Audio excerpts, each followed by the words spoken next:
Hi, my name is Vera Dese and I'll be your nurse today. Today I'm just doing a baby assessment.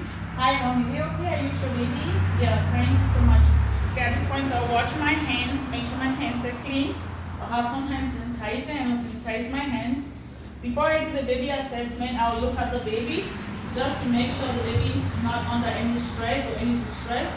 I'll look at the baby's collar, I'll look at the baby's hand, and I'll look at the baby's mouth to see if there's any drainage or there's any sign of distress. At this point, the baby looks okay. So before I start, I'll sit the baby in a sitting position. At this point, I'll take the baby's hat off. Once I take the baby's hat off, I'm going to check the hairline to see if it's symmetrical, which is, I'll check the baby's frontal hair, the frontal hair, just to make sure it's flat and it's palpable. I'll check the back too to make sure it's flat and it's palpable. If the thing is elevated, then there's some abnormalities and I'll report that to the charge nurse. At this point too, I'll check the baby's eyes to see if it's yellow. Any yellow eyes is a sign of jaundice, and if there's any discharge. And then I'll report to the charge nurse as well. I'll take my hands and I'll follow straight to the ear just to make sure the ear and the eye lines are aligned to make sure there's no abnormalities. I'll take my hand all the way down at the bottom of the ear just to pat it to make sure there's no mold, there's no any lumps on it, and make sure that the thing is smooth and soft. At this point, I'll check my baby's nose to see if there's any drainage. Of which there's no drainage, I'll press on the baby's nose and see if it comes out yellow. If it's yellow, then I'll report to the charge nurse that signs of jaundice as well. So I'll check the baby's lips, make sure it's all symmetrical. Check the baby's cleft to make sure there's no cleft on the baby. So I'll insert my hand into the baby's mouth, my hands are clean to make sure there's no cleft, and then I'll check the baby's strength of sucking too to make sure the baby can go on the mother's nipple as well. So at this point, when I'm done with this, then I'll take the baby's clothes off to have my listen to the heart and the lung sound to check for any respiratory distress. So at this point, I'll flip the baby gently and I'll take my baby's clothes off.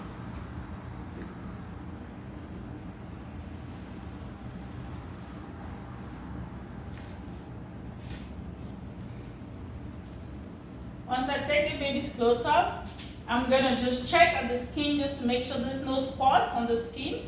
And then now I'll take my stethoscope and I'll check if it's working. It's working. At this point, I'll wipe my stethoscope and I'll warm it up because the baby might be so cold.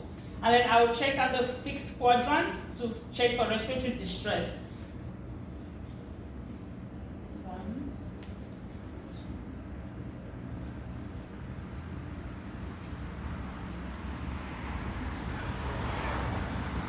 After checking, I'm going to check for the baby's heart sound. So I'll go straight beside the nipple and I'll listen. And I'll go all the way underneath the armpit and I'll listen. This is where you could hear if there's any heart murmurs, and the baby does not have any heart murmurs. At this point, I'll move my stethoscope down to.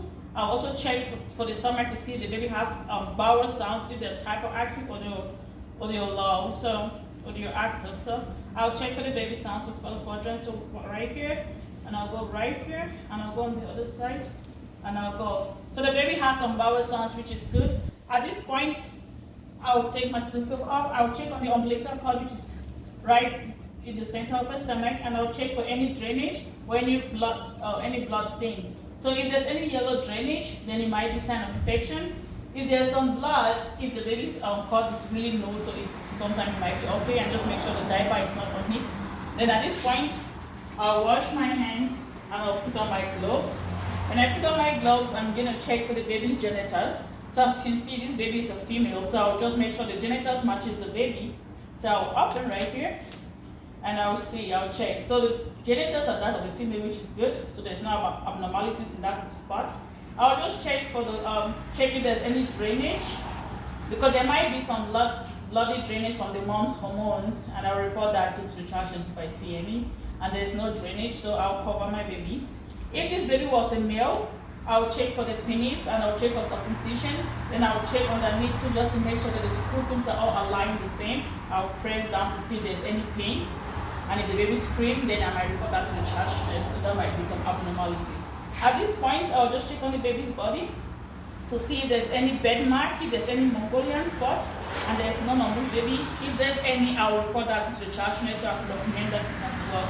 I'll check for any one, just to make sure the baby has a good temperature, and which is good. I'll check the toes. The toes are all 1, 2, 3, 4, 5. They're all 5 toes, which is good for the baby. There's no abnormalities.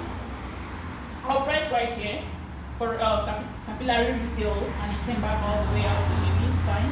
Just check the hands too, just to make sure they have the same amount of fingers. At this point, I'll flip the baby back, and I'll check back the neck, just back at the side of the neck, to check if there's any redness, and there's no redness. I'll use my finger, just go all the way straight to align the spinal cord to see if there's any abnormalities, which there is no abnormalities. At this point, I'll put the baby down, put the face on the side so the baby does not choke. I'll check. Then I'll remove my baby's diaper. Then I'll check for the bottom, just to make sure the bottom line, there's this curve that separates between from the spinal cord. I'll check if the buttocks are all the same size. And then I'll check for the butthole, just to make sure there's a butthole and it looks really good, no redness, nothing. Make sure the buttholes are good. I'll cover my baby's bottom. Then I'll just flip my baby back.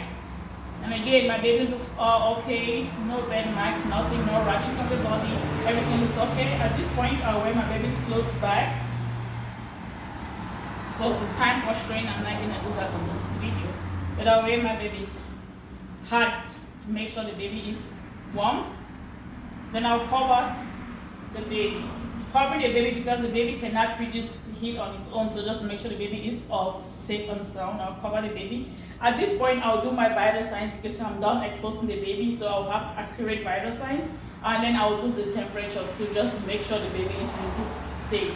Then when I'm done with that, I'll remove my gloves, I'll wash my hands, and I'll make sure I document any findings that I find on the baby, and I'll hand the baby back to the mother. Thank you.